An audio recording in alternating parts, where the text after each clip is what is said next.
नमस्कार, आप देख रहे हैं K9 भारत। मैं हूं आतिश राज।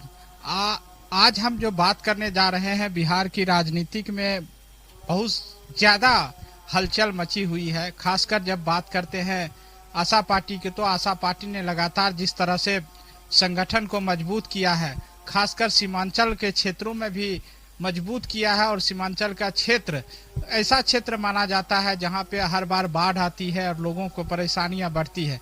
नेताओं की वहां देखा जाए तो थोड़ी बहुत कमियां दिखती है, लेकिन आशा पार्टी ने सीमांचल के क्षेत्रों में लगातार कदम को बढ़ा रही है और लगातार लोगों को जोड़ रही है। और लगातार जो आशा पार्टी है उसकी बैठकें भी लगातार जारी है। बैठकें भी हुई है, प्रखंड स्तर से लेकर पदाधिकारियों के साथ बैठक हुई है और बैठके में कई निर्णय लिए गए हैं। इस बात को लेकर आज हम चर्चा करेंगे। हमारे साथ प्रोफेसर आलोक वर्धन जी हैं, जो आशा पार्टी के राष्ट्रीय वरिष्ठ उपाध्यक्ष हैं और पार्टी में लगातार संगठन को बनाने में अहम भूमिका इनकी मानी जाती है। और खासकर जब भी किसी पार्टी में रहे हैं तो इनकी एक पर्दे के पीछे बहुत बड़ा योगदान रहता है। हमारे साथ प्रोफेसर आलोक वर्धन जी हैं।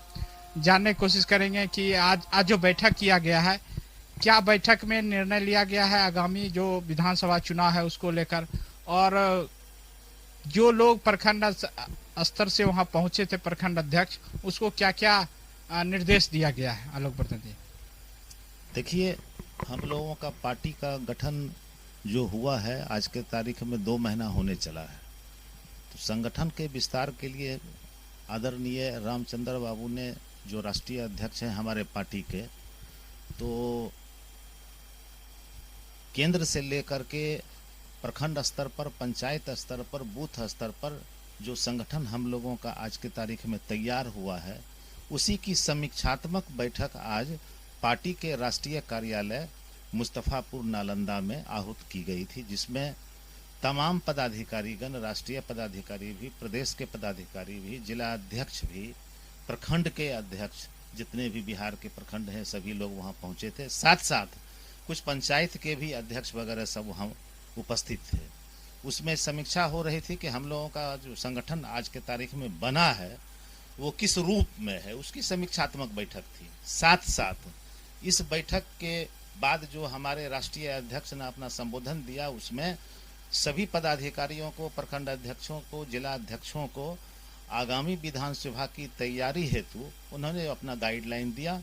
लेकिन चुनाव आने से पहले अब हम लोगों का, राष्ट्रीय अध्यक्ष महोदय का और राष्ट्रीय पदाधिकारियों का, प्रदेश अध्यक्ष का, जो हमारे प्रदेश के अध्यक्ष प्रीतम सिंह जी हैं, सभी पदाधिकारियों का जो है प्रत्येक जिला में, प्रत्येक विधानसभा में विधानसभा वाइज कार्यक्रम की तैयारी की गाइडलाइन सभी को दिया गया, जिसका हम लोग जो है अब हम लोग अपना प्रोग्रामिंग करके सब विधानसभा में राष्ट्रीय अध्यक्ष सहित प्रदेश अध्यक्ष और कुछ वरीय पदाधिकारी मूव करेंगे विधानसभा के हिसाब से। एक सवाल उठता है कि सीमांचल में आप काफी समय बिताए हैं और सीमांचल का किस तरह से लोगों को जोड़ रहे हैं, और क्या वहां पर आपकी पार्टी कितना काम कर चुकी है, क्योंकि वहां तस्लीम उद्दीन को लोग वहां कहते हैं सीमांचल का गांधी। उसके बाद आपकी चर्चा हुई थी कि प्रोफेसर आलोक वर्धन, उसके बाद गांधी, वहां सीमांचल के गांधी उनको भी कहा जाता है। पिछले इंटरव्यू में लोगों से जब हम बात कर रहे थे इसकी चर्चा हुई थी।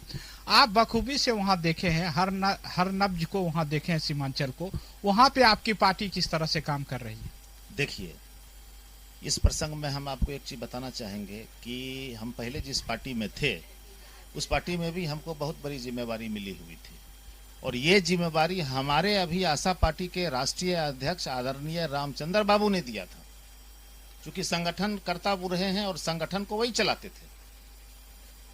तो वो कार्यकर्ताओं को देखते थे कि किस कार्यकर्ता में कितना दम है, कौन कितना समय दे सकता है, तो वो पहचानते थे। इसलिए हमको कोसी में डिप्यूट किया गया था, और कोसी और सीमांचल, कोसी में 3 जिला आता है, सहरसा, मधेपुरा, सुपौल, और सीमांचल में आता है कटिहार, पूर्णिया, अररिया, किशनगंज। चूंकि सीमांचल बहुत सेंसिटिव प्लेस माना जाता है, जहां पर जो है सो संगठन को चलाने के लिए बहुत मेहनत की आवश्यकता पड़ती है, तो उसमें हमने अपना बहुत समय उसमें दिया है। हम आपको हम अंदाज करते हैं कि कम से कम 6 से 7 वर्ष हम वहाँ पर जो है सीमांचल के क्षेत्र में, कुछ कोसी के क्षेत्र में हम अपना 7 वर्ष समय व्यतीत किए हैं। और पार्टी का जितना भी कार्यक्रम चलता था उस कार्यक्रम में हम जो मूव करते थे हर एक पंचायत में, तो सीमांचल का कोई भी घर ऐसा नहीं है जहां आलोक वर्धन का पैर नहीं गया। इसलिए चूंकि जनता के बीच में हम गए, पार्टी के ऑर्गेनाइजेशन को आगे बढ़ाने के लिए काम किए। इसी प्रसंग में, इसी दरमियान हमारे पिताजी समाजवादी नेता रहे हैं, कॉलेज में प्रोफेसर भी थे और एमएलसी भी रहे हैं। और सीमांचल में तस्लीमुद्दीन साहब जो केंद्र में मंत्री रहे हैं, 2 बार मेंबर ऑफ पार्लियामेंट रहे, हमारे पिताजी के मित्र रहे हैं, हमको बेटा की तरह मानते थे। तो तस्लीम साहब का तो एक अपना रुतबा था ना सीमांचल में। तस्लीम साहब को इग्नोर करके कोई राजनीति नहीं कर सकता है उस इलाके में, जो कि हाट से आते हैं। तो तस्लीम साहब से हमको मिलने का मौका मिला, चूंकि हमारे पिताजी के मित्र रहे हैं तो उनके करीब, उनके गोदी में खेलने का हमको अवसर मिला। तो हमको सिखाते थे कि राजनीति कैसे होता है बेटा। तो तस्लीम साहब को स्वाभाविक है कि वहां की जनता चाहती थी, इसलिए सीमांचल का गांधी उनको बोलता था। अब हमारे बारे में वहां की जनता कुछ बोलती है तो वहां की जनता की महानता है ना, जो हमको ये दर्जा दे रही है। हम उस दर्जे के लायक नहीं है, ये बहुत बड़ा बात हो जाता है ना। लेकिन प्यार मोहब्बत जो हम वहां काम किए, वहां का जो कार्यकर्ता है, वहां की जो जनता है जो हमसे जुड़ा रहा सब दिन, वो हमको अगर इस लायक समझता है तो ये मेरे लिए सौभाग्य की बात है। एक आखिरी सवाल आपसे जानना चाहेंगे, तो किस तरह से पार्टी का विस्तारीकरण को लेकर आप सीमांचल में करेंगे, और आज जो बैठकें हुई है उस बैठके में जो निर्णय लिया गया उसमें कितना खरा आपके जो संगठन के लोग, प्रखंड से जिला अध्यक्ष के लोग कर पाएंगे? देखिए, अभी वही हमको अभी मुस्तफापुर में राष्ट्रीय कार्यालय में आदरणीय आरसीपी बाबू ने हमको जो जिम्मेवारी दी है, हम तो सीमांचल अभी जाने वाले हैं।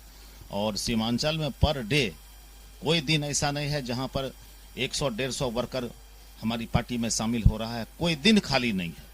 तो अब जब हम वहां पर दौरा कार्यक्रम करेंगे तो फिर वहां विधानसभा, चूंकि अररिया जिला में 6 विधानसभा है और सीमांचल में और भी कटिहार है, पूर्णिया है, किशनगंज है, सब जगह दौरा करेंगे। तो वहाँ के जिला अध्यक्ष से, प्रखंड अध्यक्ष से बैठ करके मीटिंग होगा और विधानसभा वाइज कार्यक्रम जब होगा तो हम अपना वहाँ जा करके मॉनिटरिंग करके फिर आज संगठन को आगे बढ़ाएंगे और विधानसभा की तैयारी हेतु वहाँ के वर्करों को, वहाँ के कार्यकर्ताओं को अपना जो पार्टी का जो गाइडलाइन है वहाँ देंगे। तो ये थे आलोक वर्धन जी, जिन्होंने बखूबी से अपनी बात को रखा है। सीमांचल में बहुत काम कर चुके हैं और सीमांचल के लोग इनको भी सीमांचल का गांधी मानते हैं, लोगों का कहना है। और लगातार संगठन को मजबूत करने के लिए ये पूरे बिहार में दौरा लगातार जारी है और लोगों से संपर्क कर रहे हैं, लोगों को जोड़ रहे हैं। तो फिलहाल दीजिए हमें इजाज़त, और अगले जब मिलेंगे किसी अन्य शख्स के साथ तो उनसे जानने की कोशिश करेंगे कि राजनीतिक जो बिहार में चल रही है उसमें आपका योगदान, आपकी भूमिका और आपकी पार्टी किस तरह से काम कर रही है। फिलहाल दीजिए हमें इजाज़त।